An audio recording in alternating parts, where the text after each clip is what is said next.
Welcome to The Last Breakfast. Please enjoy the video.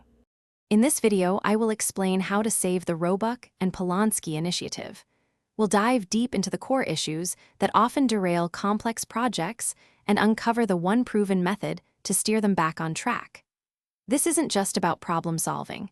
It's about implementing a robust framework that guarantees long-term viability and impact. Get ready to transform your approach to critical project management. Many initiatives, including Roebuck and Polonsky, face common pitfalls.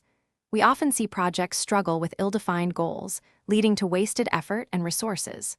Furthermore, a significant challenge arises from mismanaging available assets, both human and financial. Without a unified vision and consistent information flow, teams can become fragmented, making success incredibly difficult to achieve. These issues collectively undermine project stability. The only way to truly save the Roebuck and Polonsky initiative is through a rigorous, data-driven strategy. This involves establishing robust systems for collecting and analyzing every relevant piece of information. By continuously monitoring key performance indicators, teams can pinpoint exactly where adjustments are needed.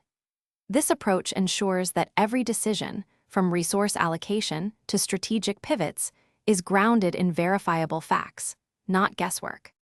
Embracing a data-driven approach yields remarkable benefits. Projects typically see an efficiency boost of around 20%, and communication issues can drop by as much as 50%. This method also significantly reduces unforeseen problems, often by 30% or more.